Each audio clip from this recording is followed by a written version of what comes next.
कितने लोग डायमंड जा रहे हैं? पक्का? कुछ एक्साइटमेंट तो कम है। कितने लोग डायमंड हैं? Thank you so much. मैं थोड़ा सा अपने बारे में बात करूंगा और जो टॉपिक है उसके बारे में बात करूंगा। मैं पढ़ाई लिखाई करी और एग्ज़ाम दिया। Uttar Pradesh public service commission से अपलाइन अब भी अपना काम कर रही है और उसमें से सिलेक्शन हुआ, मेरा फॉरेस्ट अफसर बना। जॉब अच्छी थी, सब कुछ था, पैसे वैसे भी थे, नौकर चाकर थे, गाड़ी थी, सब कुछ था। तो 10 साल लगा कि सब कुछ मिल गया। लेकिन 10 साल बाद जॉब करने के बाद मुझे लगा कि ऐसा कुछ नहीं हुआ, क्योंकि 10 साल बाद जब आपकी जिम्मेदारियां बढ़ती हैं और तब आपको महसूस होता है कि जॉब से सब कुछ पूरा नहीं हो सकता। और फिर मेरे पास कन्वेंशनल बिजनेस था, उसको भी मैंने ट्राई किया, लेकिन कुछ मज़ा वहाँ भी नहीं आया। और फिर मैं देहरादून आ गया। और देहरादून इसलिए आया था कि यहाँ घर बनवा के और रिटायरमेंट के बाद अच्छी लाइफ जिएंगे। लेकिन कहते हैं कि जब आप कोई चीज़ शिद्दत से सोचते हो, ऊपर वाले को मैसेज देते हो, तो पूरा ज़रूर होता है। और उसी समय मेरे पड़ोस में एक कर्नल रहा करते थे, जिनको मैं जानता भी नहीं था। उन्होंने प्लान दिखाया और मैं ज्वाइन कर लिया। उन्होंने भी प्रोडक्ट के लिए बुलाया था, उनको अपने घर पे बुलाया और मैंने बिजनेस को ज्वाइन कर लिया। ज्वाइन इसलिए किया कि इसमें खोने के लिए कुछ भी नहीं था। उस समय कुछ पैसे लगते थे, वह कोई ऐसी बात थी नहीं, और 20% डिस्काउंट पे प्रोडक्ट मिलते थे, इसके कारण से हमने ज्वाइन कर लिया। ज्वाइन करने के बाद कुछ कर नहीं रहा था। हमारे मीटिंग में हमारे सामने यहाँ पे बैठे हुए हैं मेरी अपलाइन दिनेश जी, आलोक जी आया करते थे और give them a big hand. और इसी बीच नारंग साहब वहाँ पे आए एक मीटिंग लेने, बेसमेंट में मीटिंग उन्होंने लिया था, मुझे अब भी याद है। और वहाँ पता चला कि एक्सियन है और बड़े ज़बरदस्त ढंग से इन्होंने प्लान दिया। थोड़ा सा बिलीव बढ़ा कि यार एक एक्सियन कर रहे हैं तो कुछ तो दम है इसमें। और दिनेश जी आते थे, कहते थे IITian है, यह बड़े अच्छी जॉब में, यह बड़ी तेज है। हमें लगता है यार क्या IITian है, फिर यह काम कर रहे हैं, इसमें कोई कुछ है तो है नहीं। बट कहते हैं कि वही जब डेस्टिनी के प्रति आप सोचते हो, जब आपकी सोच अच्छी होने लगती है, तो इनके साथ हम लोग एक मीटिंग में गए और ये बैठे हुए हैं दिनेश जी। और मीटिंग में जाने के बाद पूरा पैराडाइम शिफ्ट हुआ और फाइनली हमने डिसाइड किया कि अगर ये बिजनेस इंडिया में रहा और चला तो डायमंड तो जरूर जाऊंगा। That was decision. Next story है। और इसके बाद हम लोग बहुत सीरियसली काम करना शुरू किए। प्रतिभा इस बिजनेस में इन्वॉल्व नहीं थी, बट वहाँ एक BBS हुई, BBS में गई और BBS में जाने के बाद इनको रिकग्नाइज किया गया। अच्छा और वहाँ पे रिकग्नाइज किया गया। रिकग्निशन के बाद फाइनली इन्होंने डिसीजन लिया कि हम इस बिजनेस को बहुत मिल करके करेंगे। और पहले इनका काम था कि हमारे यहाँ मीटिंग होती थी तो मैं भी मीटिंग में नहीं बैठता था। आलोक जी थे, दिनेश जी थे और कुछ लोग और थे, आते थे मेरे यहाँ, लेकिन पता नहीं नाम उनका लेना चाहिए कि नहीं, वो हमें ही छोड़ के चले गए। तो जो छोड़ के चला गया तो उसका क्या नाम लेना। लेकिन हमने बड़ा सीखा, उनसे भी बड़ा सीखा। और तो लोग भी आते थे और मुझे लगता था यार ये लोग कुछ ऐसे ही हैं, अनएम्प्लॉयड टाइप के लोग हैं, इसलिए इसको कर रहे हैं, हमारे बस का नहीं। मैं फ़ोन लेकर के बाहर घूमता रहता था और मीटिंग ख़त्म हो जाती थी, कुछ ज्वाइनिंग होती थी, ये कर लेते थे। बट इसके बाद जब मैंने उस मीटिंग में आने के बाद सीरियसली बिल्ड किया, करना शुरू किया, तो मेरी मुलाकात हुई दिनेश और उषा जी से। दिनेश बड़े कम बोलते थे, बहुत हार्ड वर्किंग थे, आके बैठ जाते थे दिनेश जी। और इसके बाद दिन भर हम लोग काम करते थे, फिर रात को जाते थे क्लोजिंग करने, पूरा ले करके बस से दिल्ली जाते थे, फिर आते थे। मेरे समझ में नहीं आता कि कोई बंदा ऐसे कैसे चल सकता है बस से इतना, तो कुछ तो दम है। और इसके बाद दिनेश जी हमारे मेंटर बने और मैं ग्रेटफुल हूँ पूरी अपलाइन का, लेकिन स्पेशली दिनेश जी, उषा जी का, कि जिनको आज भी हमारे फैमिली मैटर में भी उतने ही इन्वॉल्व रहते हैं और पूरे डिसीजंस हमारे इनके दोनों लोगों से बात करके होते हैं, और पूरी तरह से इनके साथ के कारण हम लोग डायमंड गए। पूरे डायमंड की जर्नी में पूरा सहयोग मेरे अपलाइन का रहा। अगर ये लोग न होते तो शायद मैं डायमंड न जाता, और अगर ये कपल न होता तो शायद मैं बिजनेस में भी न होता, क्योंकि जॉब अच्छी थी, वाइट कलर जॉब थी, प्रमोशन होना था, सब कुछ था। तो पूरी क्रेडिट जाती है पूरी हमारी एलोस को, पूरी हमारी अपलाइन को। हमें पता है कि मेरा टॉपिक भी आज वही है, importance of stay with your upline, और इसी के बारे में। और इनके साथ मैं नारंग साहब के साथ हम लोग काउंसलिंग करने के लिए वहाँ से आते थे। बड़े मुश्किल से 1-2 घंटे का टाइम मिलता था, इनके साथ बैठते थे।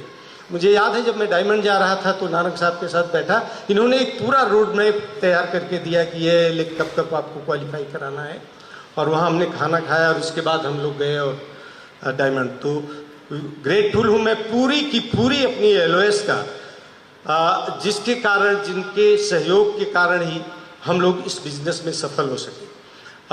मैं अब थोड़ी देर के लिए माइक देता हूँ प्रतिभा को, फिर मैं अब बात करूँगा कि क्या रोल होता है अपलाइन का आपकी सक्सेस के। Okay, thank you. नमस्कार, आप सब एक्साइटेड हो?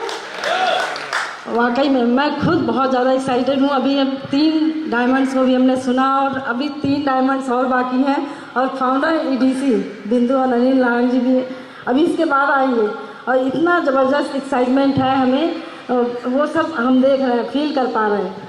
दोस्तों, इस बिज़नेस में जब आए थे तो बहुत ज़्यादा इस तरह के जो फंक्शन अभी हो रहे हैं, ये 3 साल बीत गया। अभी जैसे अभी मिसेस खुराना बता रही थी, 3 साल बाद ये टाइम मिला है इस तरह का फंक्शन अटेंड करने का।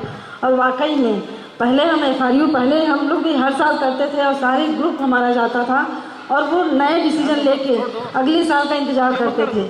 लेकिन इस बार का जो FRU है वो और भी ज़बरदस्त है, क्योंकि पावरफुल होगा ये इवेंट, क्योंकि हमारे मेंटर, हमारी पूरी एलएस यहाँ पर है, और ये इन्होंने इसे ऑर्गेनाइज़ किया है।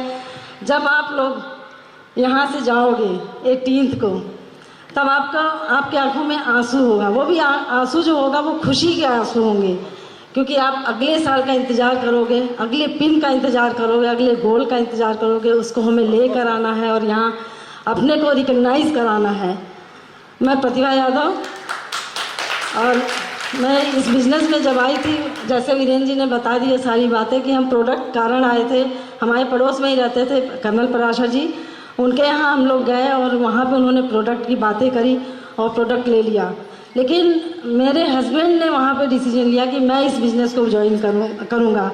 तो मैंने थोड़ा ऑब्जेक्शन भी किया कि आप इस बिज़नेस को क्यों ज्वाइन करोगे, क्योंकि हमें डर था मेरे अंदर, लेडीज़ के अंदर जो डर होता है कि बहुत ज़्यादा बिजी हैं, और जब बिज़नेस ज्वाइन कर लेंगे तो और भी ज़्यादा बिजी हो जाएंगे, तो मेरे लिए टाइम नहीं बचेगा।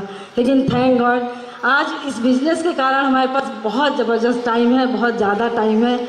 और मैं इसीलिए बार बार थैंक्स करती हूँ भगवान का, और कि उन्होंने हमें यहाँ पर हाँ करने की, सोचने का क्षमता दिया कि हम इस बिज़नेस को ज्वाइन करें। और इसके बाद हमने पीछे मुड़कर नहीं देखा। इस तरह का फंक्शन हमने अटेंड किया, और यही FRU हो गए।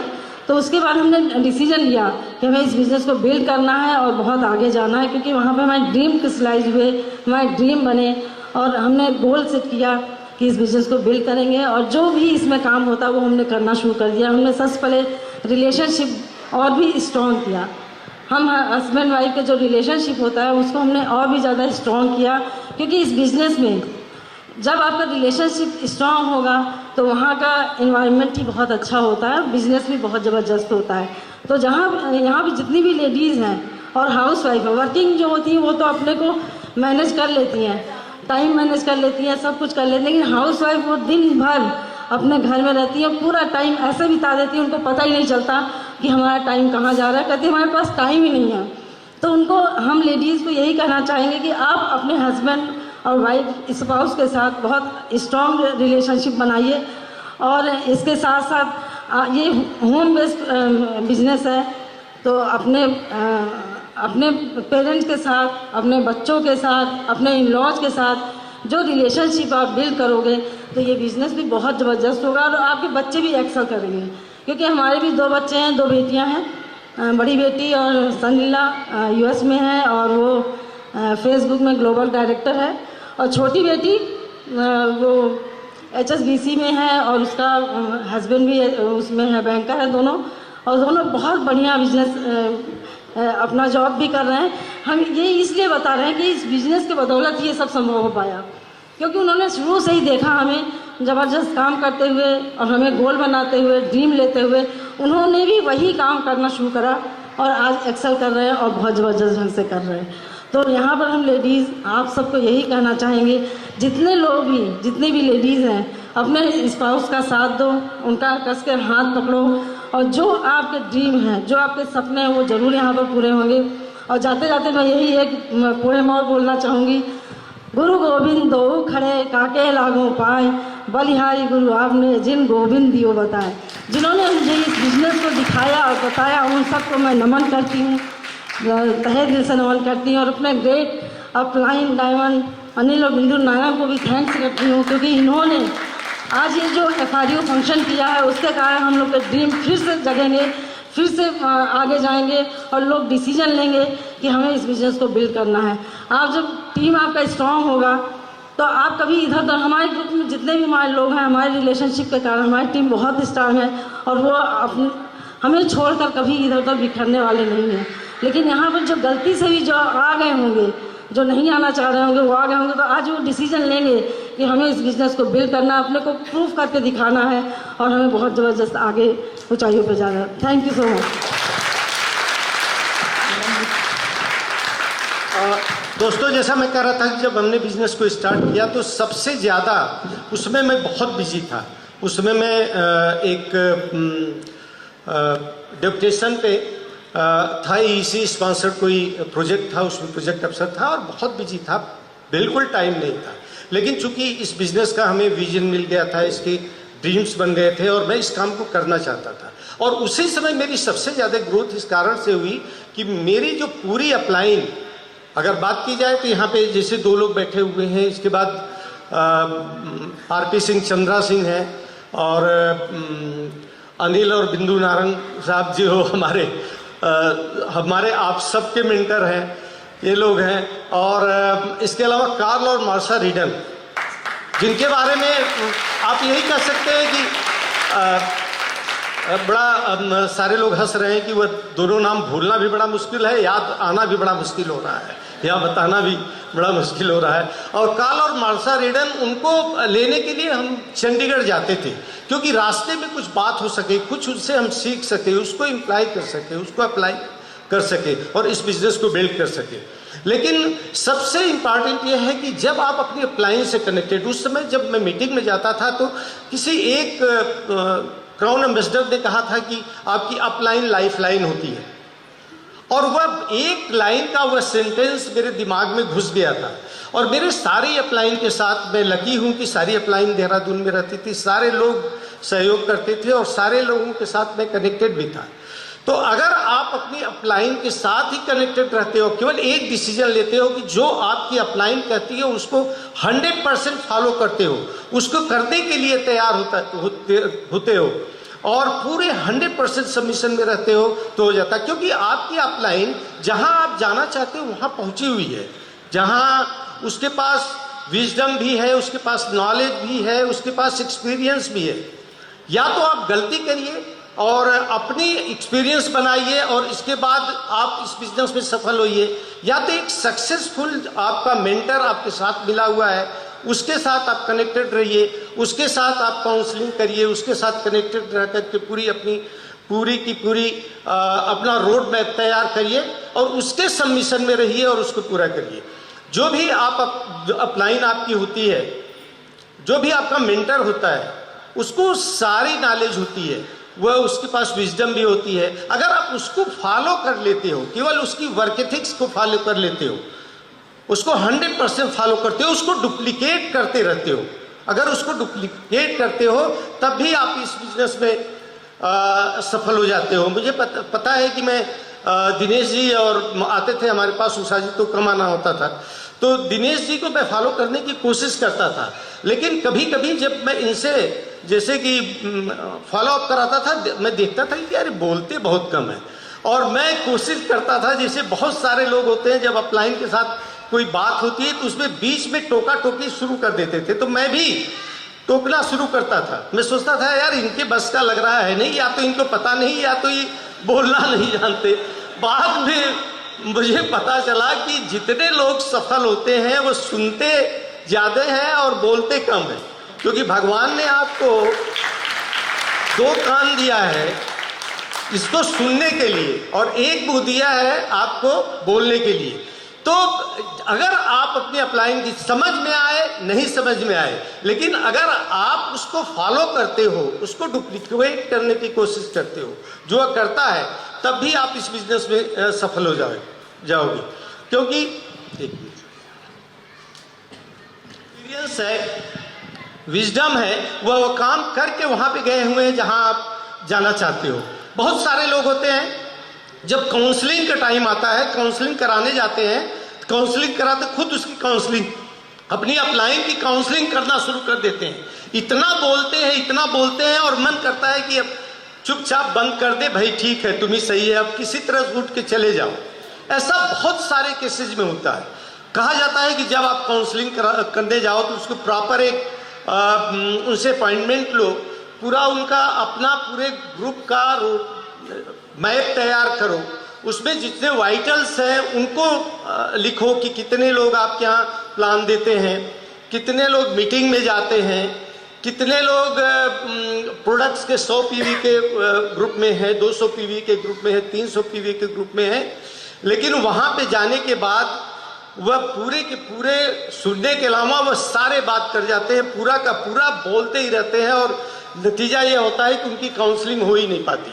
तो काउंसलिंग करने का एक प्रॉपर तरीका है। उनके आपके मेंटर जानते हैं कि मेंटर वह होता है जो उसका बेस्ट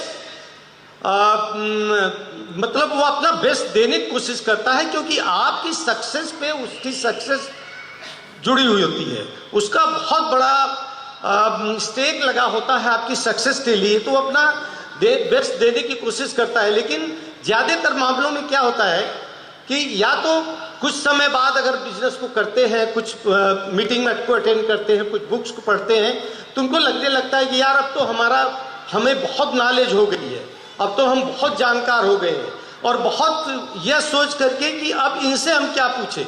कभी कभी वह अपलाइन के साथ भी compete करने की कोशिश करते हैं। बहुत हमने देखा हुआ है कि कई लोग, उनको लगता है कि हम उनसे बेटर जानते हैं, हम उनसे बेटर बोल सकते हैं, उनसे बेटर प्रेजेंटेशन दे सकते हैं, तो वह धीरे धीरे कटने लगते हैं। और जब उनसे कटने लगते हैं तो उनकी पिन भी उनसे कटना शुरू हो जाती है। हमने बहुत ही सारे लोगों को देखा हुआ है कि जो काउंसलिंग में धीरे धीरे कटते हैं, इसके बाद उनकी पिन भी उनसे नीचे आती जाती है और वह धीरे धीरे मतलब मेन ट्रैक से डिट्रैक होने लगते हैं। तो मेरा कहना है कि जब भी आपकी जो अपलाइन है, जो आपका मेंटर है, उसके साथ हमेशा कनेक्टेड रहिए। उनके साथ कनेक्टेड रह करके प्रॉपर ढंग से उनसे काउंसलिंग लीजिए, पूरा रोड मैप तैयार करके उनके साथ आप कुछ क्वेश्चन भी, जो कुछ भी आप पूछना चाहते हैं उसको भी पूछिए, और कुछ जो चीज़ें आप सोचते हो कि जो हम नहीं कर रहे हैं उसके बारे में पूछिए। और कभी कभी यह भी होता है कि आप अपने अपलाइन को स्पेस भी दीजिए।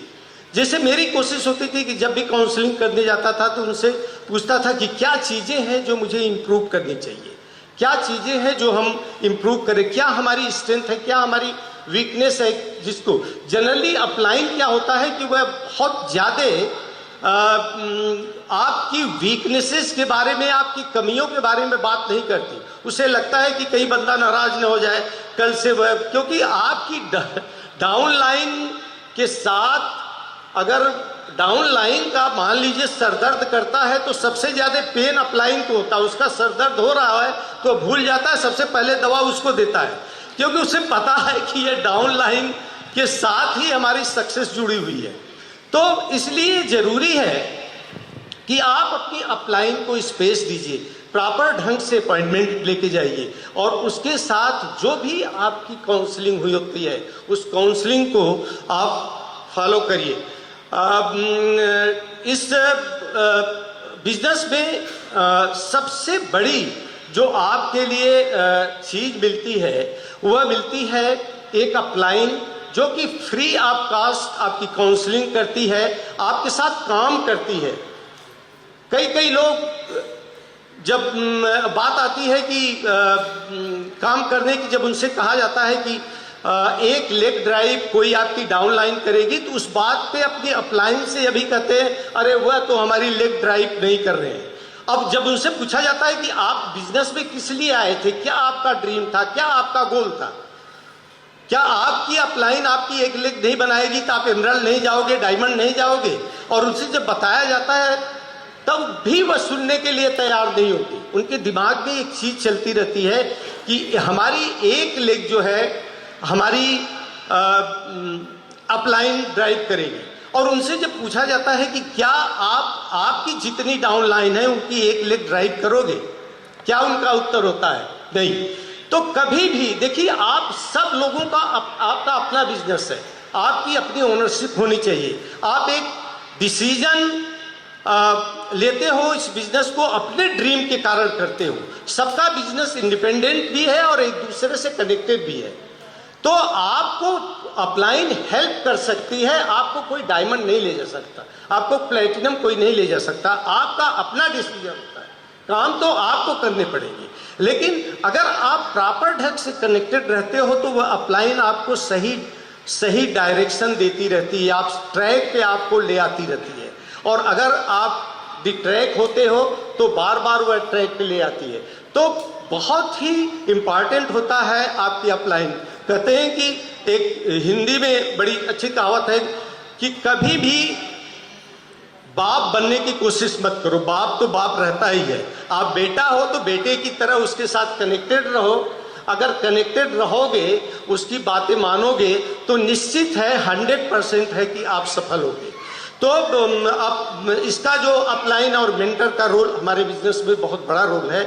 और अगर आप सीरियसली उसको फॉलो करते हो, उसके साथ कनेक्टेड रहते हो, मैं अपनी बात बता सकता हूं कि आज भी मैं अपने मेंटर से हमेशा काउंसलिंग लेता हूं। उनके साथ जो भी बात होती है उसकी बात बताता हूं। जो भी नया काम करना होता है उसको बता करके उस काम को करता हूं। और इस बिजनेस को अगर तेजी से और फास्ट बिल्ड करना है तो निश्चित रूप से आपको अपनी अपलाइन के साथ कनेक्टेड रहना चाहिए। Thank you so much. Thank you so much.